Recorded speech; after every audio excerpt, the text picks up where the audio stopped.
Добрый день, меня зовут Виктория, вы на канале Таро от Вики. Сегодня я вам предлагаю погадать на исполнение желаний. Гадать будем на игральных картах и расскажу такую небольшую предысторию. Однажды мне написали комментарий такой: раскладывает пасьянс, как будто гадает. Ну, конечно, у всех свое мнение, каждый имеет право на свое мнение, но дело в том, что именно раскладывая пасьянсы и обозначив в результате, сойдется он или нет, соответственно, исполнится желание или нет, таким образом также можно гадать, если это кого-то, может быть, удивит или расстроит, может быть, кто-то останется при своем мнении. Поэтому сегодня мы будем раскладывать именно пасьянс на исполнение желания. Если он сойдется, значит, естественно, желание исполнится. Если он не сойдется, мы будем анализировать те карты, которые нам помешали его разложить, и смотреть, что нам будет мешать в исполнении желаний, соответственно, понимать, как эту ситуацию обойти. Я не знаю название этого расклада. Этот расклад был в моей жизни первым, я могу сказать, в детстве. Я познакомилась с картами, начиная с этого расклада. Я его называю просто «Большой расклад». Если вы знаете его название, мне будет очень интересно узнать, как правильно он называется. Может быть, есть вариации какие-то названия. Тогда пишите, пожалуйста, мне об этом в комментарии. Сейчас мы начнем делать расклад.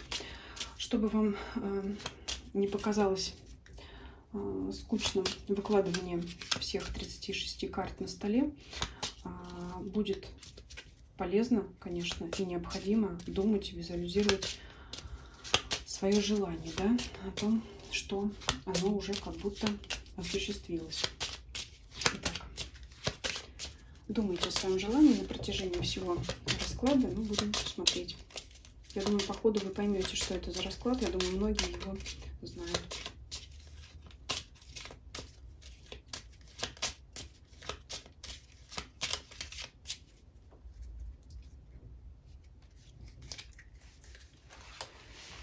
Так. Карта перевернулась у нас. Уже, скорее всего, дастся нелегко, но тем не менее с удовольствием вам это делаю. Я вижу так. Думаем о своем желании. Раскладываем 9 карт в 4 ряда. И, естественно, выкладывать будем, как вы уже, наверное, догадались,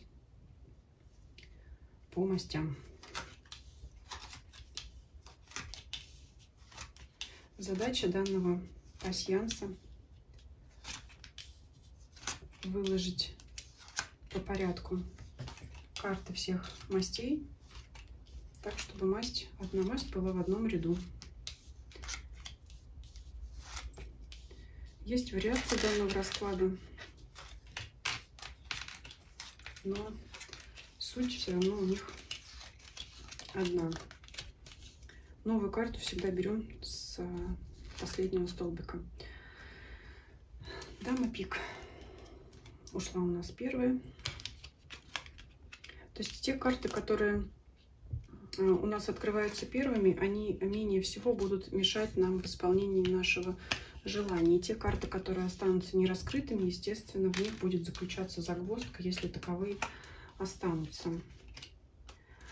Значения вы можете брать из классической трактовки, из своей трактовки, к которой вы привыкли.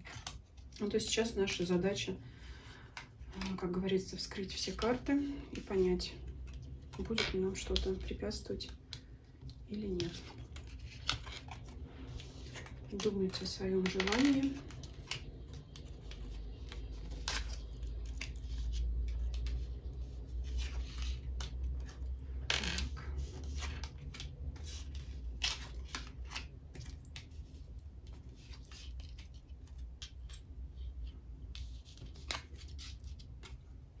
Тузы у нас, видите, до последнего остался столбик, где лежат тузы, где они, предполагается, будут лежать, остался самым последним не раскрытый. Поэтому вот здесь вот осуществление вашего желания может крыться в самом желании, да, вот по ходу прокомментирую. То есть те 4 туза, когда выпадают в раскладе, они уже говорят об исполнении вашего желания. То есть здесь, если вдруг оно не осуществится, это желание, да, по данному гаданию, оно может крыться в самом желании вашем, в том, чем вы загадали, либо в его формулировке. Может быть, вы не до конца там определитесь. Но мы посмотрим сейчас, может быть, оно просто исполнится у нас или все.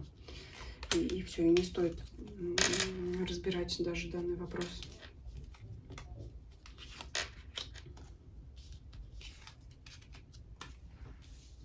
У нас ушли все десятки, валеты ушли, то есть особых хлопот при достижении не будет.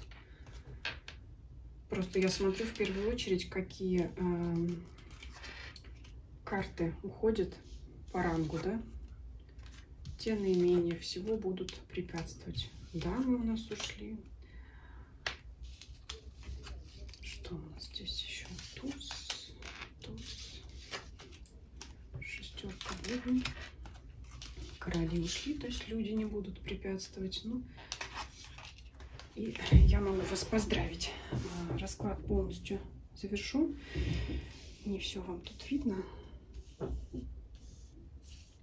То есть все последовательно карты у нас встали на свое место. Это означает, что пасьянс сошелся, и это означает, что желание наше сбылось. Поэтому даже трактовка 4 тузов я могу смело отмести. Значит, все будет в порядке. Ну, единственное, что она может говорить, что желание какое-то необычное. Да. Вот, и еще я добавлю все-таки в конце, конечно, я поздравляю, что ваше желание сбудется, оно сбудется по раскладу, все у вас и у нас сбудется, все будет хорошо и отлично. И могу добавить также, что при гадании на картах, либо на любой иной предсказательной системе, которая вам нравится, которая вам близка, это все-таки информация для тех, кто, может быть, учится, либо, ну, просто, может быть, не задумывался об этом.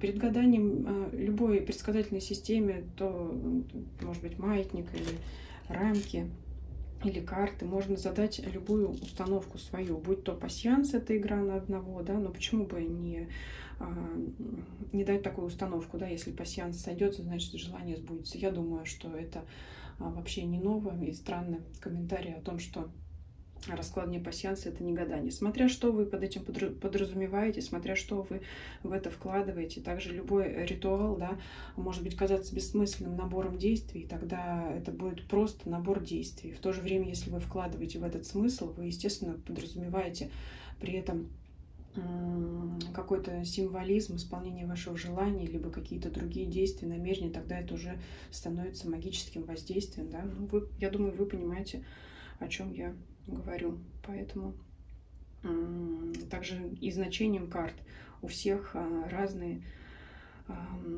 толкования, разные трактовки карт, поэтому вы хоть сами выдумываете их, если вам это близко, если вам так говорит ваша интуиция. Спасибо за просмотр, ставьте лайки, пишите комментарии ваши. Как я уже сказала, может быть, кто-то знает название канала. Пишите, вообще интересны ли вам расклады на игральных картах. Я думаю, что, ну, чтобы разбавить немножечко, да, иногда, может быть, и интересно их проводить. Делитесь моим видео с вашими друзьями, знакомыми, кому бы это могло быть интересно. Также подписывайтесь на мои каналы в Telegram и Дзен. С радостью жду вас там также. И всем спасибо за просмотр. Всем до свидания.